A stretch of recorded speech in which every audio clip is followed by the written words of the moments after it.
દરિયાકિનારાના એક એકાંત સ્થળે જ્યાં જૂની માછીમારની ઝૂંપડીઓ સમયના મારથી ઝૂકી ગઈ હતી ત્યાં એક વૃદ્ધ માણસ રહેતો હતો. તેનું નામ ધ્રુવ હતું. ધ્રુવની આંખોમાં દરિયાની ઊંડાઈ જેટલું જ રહસ્ય હતું અને તેના ચહેરા પર સમયની કરચલીઓ જાણે કોઈ અકથ્ય વાર્તા કહેતી હતી. તે દરરોજ દરિયાકિનારે બેસતો અને ક્ષિતિજ તરફ જોતો, જાણે કોઈ અદૃશ્ય સંદેશની રાહ જોતો હોય. એક તોફાની રાત્રે જ્યારે દરિયાના મોજાઓ ગુસ્સાથી ત્રાટકતા હતા ત્યારે ધ્રુવને કિનારા પર એક જૂનું લાકડાનું બોક્સ મળ્યું. બોક્સ પાણીથી ખરાબ થઈ ગયું હતું પણ અંદર એક ડાયરી સલામત હતી. ડાયરીના પાના પર ઝાંખા અક્ષરોમાં એક સ્ત્રીની વાર્તા લખેલી હતી જેનું નામ લીલા હતું. લીલાએ ડાયરીમાં પોતાના ગુપ્ત પ્રેમ વિશે લખ્યું હતું, એક એવા પુરુષ વિશે જે તેના જીવનમાં વાવાઝોડાની જેમ આવ્યો અને અચાનક ગાયબ થઈ ગયો. લીલાની વાર્તામાં એક રહસ્ય છુપાયેલું હતું. તેણે એક એવા ગુના વિશે લખ્યું હતું જે તેણે વર્ષો પહેલા કર્યો હતો અને જેનો તેને આજે પણ પસ્તાવો હતો. તેણે લખ્યું હતું કે તે ગુનો તેના પ્રેમી સાથે જોડાયેલો હતો અને તે તેના કારણે જ તેને ગુમાવી બેઠી હતી. ધ્રુવને લીલાની વાર્તામાં કંઈક એવું લાગ્યું જે તેને અંદર સુધી સ્પર્શી ગયું. તેને લાગ્યું કે લીલાની વાર્તા તેની પોતાની જ વાર્તાનો પડઘો છે. તેને સમજાયું કે લીલાને માફીની જરૂર છે અને તે તેને મદદ કરવા માંગતો હતો. ધ્રુવે લીલાને શોધવાનું નક્કી કર્યું. ડાયરીમાં લખેલા સંકેતો અને સ્થળોની મદદથી તેણે શહેરના દરેક ખૂણે ખૂણે તપાસ કરી.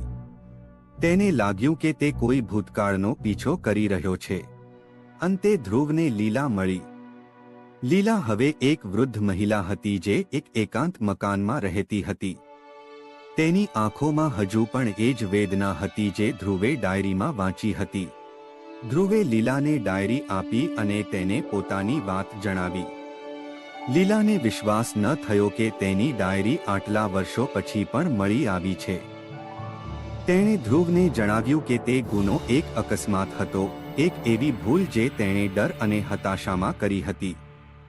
તેણે જણાવ્યું કે તેનો પ્રેમી એક ખતરનાક ગુનામાં ફસાયેલો હતો અને તેને બચાવવા માટે તેણે તે ગુનો કર્યો હતો.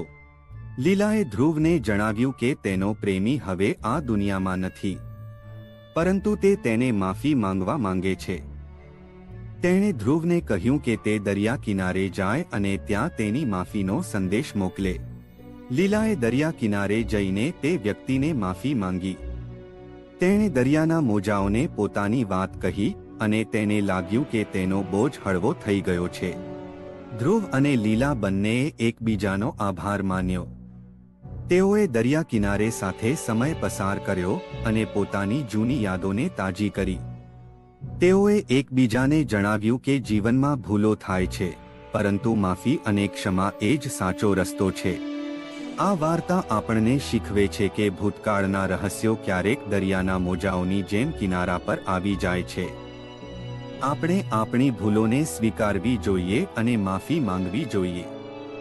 સમય ઘણો બદલાઈ જાય છે પરંતુ લાગણીઓ અને યાદો હંમેશા આપણી સાથે રહે છે.